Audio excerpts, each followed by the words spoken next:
Bismillahirrahmanirrahim. Ini kultum bukanlah pengajian. Hanya 7 menit, jangan sampai larut malam.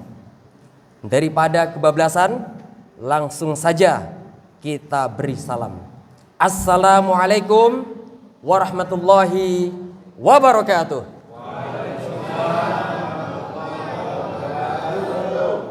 Alhamdulillahirabbil alamin. Alhamdulillahilladzi bi ni'matihi tatimmus shalihat. Allahumma shalli wa sallim ala sayyidina Muhammad sahibul busyra. Salatan tubashshiruna biha wa ahlana wa auladana wa jami'a masyayikhina wa muallimina wa tarabatana wa talibatina min yaumina hadza ila yaumil akhirah. Yang kami muliakan, kami hormati dan kami cintai para kiai, pengurus takmir dan adik-adik remaja. Qala Rasulullah sallallahu alaihi wasallam, "Ma mala'a adamiyun wi'aan syarran min batnin." Tidak ada bejana yang diisi oleh anak Adam yang lebih buruk dari perutnya. Bihasbi ibni Adama, cukuplah bagi seseorang luqimatun, yaitu konsumsi beberapa suapan makanan, yuqimna, yang mampu menegakkan sulbahu, yakni tulang punggungnya. Fa in kana la budda fa'ilan, tetapi jikalau terpaksa perut tadi itu harus diisi, maka fathuluthun li ta'amihi, maka 1/3 dari isi perutnya diisi dengan makanan. Wa thuluthun li syarabihi, 1/3 laginya untuk minumannya. Wa thuluthun, dan 1/3 lagi linafasihi, untuk nafasnya. Itu jikalau terpaksa perut harus diisi. Maka hikmah dari puasa Ramadan atau puasa-puasa yang menjadikan perut kita lapar adalah efek dari kesehatan. Sebagaimana yang kita sampaikan kemarin, bahwa ada korelasi antara puasa Ramadan, di antara puasa Ramadan dengan kesehatan yang akan kita bahas di pertemuan kedua ini. Kemarin kita sudah membahas tentang kesehatan, cuman waktunya ternyata nggak cukup dan itu sudah melebihi dari 7 menit. Maka untuk kali ini saya percepat biar tidak lagi disenggol. Adik-adik, mas-mas, wabil khusus bapak-bapak dan ibu-ibu. Permasalahan orang tua di atas 40 tahun kebanyakan adalah sakit atau penyakit yang akan saya sebutkan, dan mari kita daftar satu persatu. Apakah satu di antara 30 penyakit yang akan saya sebutkan pernah menghinggap di tubuh kita? Kalau pernah, mari kita nanti kalau masih ada waktu kita akan bahas bagaimana penyelesaiannya. Yang pertama, migrain. Silahkan, apakah pernah terdaftar di tubuh kita? 1, migrain.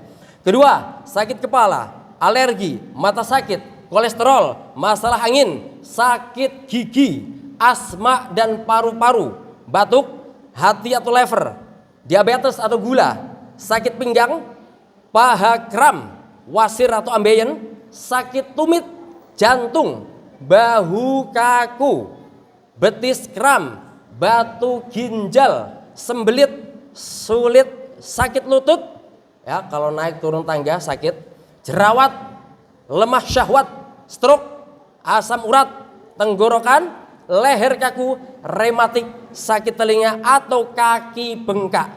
Cukup 30 penyakit saja, karena ini penyakit seringkali kita temukan di sekeliling kita, di keluarga kita, di jamaah kita, di lingkungan kita. Maka kalau ada, ayo kita bahas sedikit. Jamaah, jamaah.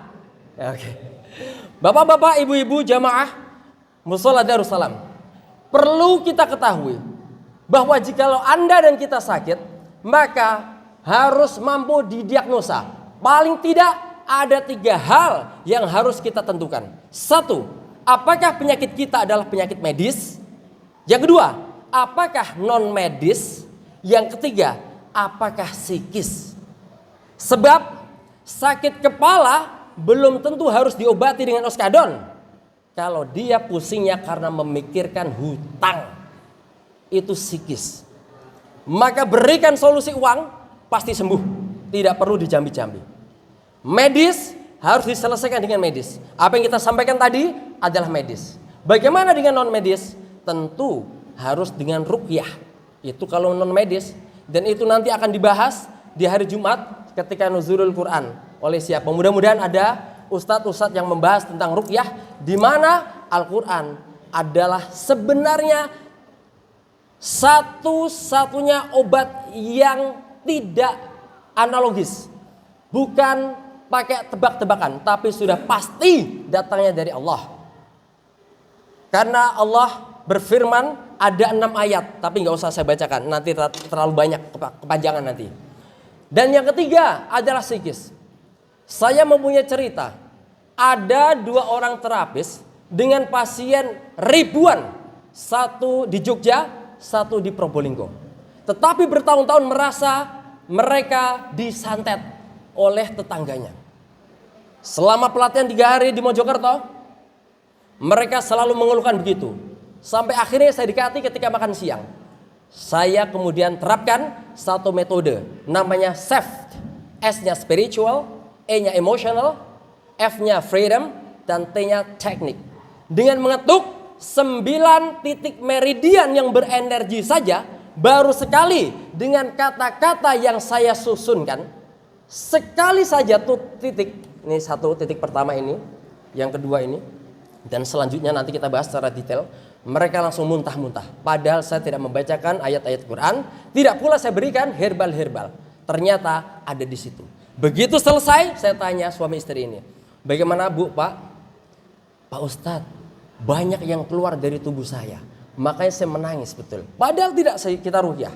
Maka bapak-bapak, ibu-ibu, ayo kita mesti sedikit agak tampaknya memperhatikan atau memberikan perhatian kepada kesehatan kita. Kita yang muda-muda itu sengaja mempelajari ilmu ketabiban untuk menservis kiai-kiai kita, menservis ustadz-ustadz kita, guru-guru kita, bapak-bapak yang ada di sini. Mereka telah banyak memikirkan umat sampai-sampai tidak memikirkan kesehatannya. Maka kami yang muda sebenarnya hadir untuk memberikan servis kepada mereka. Jangan ditanya berapa bayarnya, gratis. Insya Allah. Sudah berkali-kali saya standby di sana, tapi tidak ada yang berani. Mungkin karena jarum bekam, mungkin karena jarum arfastu yang besarnya 18G jarum suntik. Tetapi insya Allah kami sudah memperbanyak ya variasi kesembuhan atau terapi-terapi yang tidak selalu menggunakan jarum. Nah, yang terakhir sebelum nanti kesenggol lagi, bapak-bapak dan ibu-ibu yang kami hormati, as-sihhatu tajun ala ru'usi al-asihha. Bahwa kesehatan itu ibarat mahkota yang ada di kepala orang-orang yang sehat. La yarahu, bahwa tidak ada yang bisa melihat mahkota kesehatan tersebut illal mardo, kecuali orang yang ketika sehat tadi menjadi sakit. Maka mudah-mudahan kita semuanya Allah sehatkan, amin.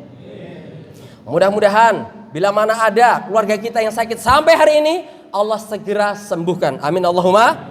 Ala hadhi niyah wa ala niyatin salihah lana walahum al-fatihah. A'udzu billahi minasyaitonir rajim. Bismillahirrahmanirrahim. Alhamdulillahi rabbil alamin arrahmanir rahim maliki yaumiddin. Iyyaka na'budu wa iyyaka nasta'in. Ihdinas siratal mustaqim. Siratal ladzina an'amta 'alaihim ghairil maghdubi 'alaihim waladdallin. Amin. Demikian apa yang bisa saya sampaikan. Kurang lebihnya mohon maaf. Kalau ada yang benar tentu datangnya dari Allah. Jika ada yang salah tentu datangnya dari Al-Fakir ini. Masuk gerbang Jalan Cempaka, Darussalam, musola kita tercinta. Mudah-mudahan sehat semua, bebas hutang, selalu bahagia. Amin ya robbal Hasbunallahu la ilaha illahu alaihi tawakkalna wa huwa rabbul arsyil azim. Wassalamualaikum warahmatullahi wabarakatuh.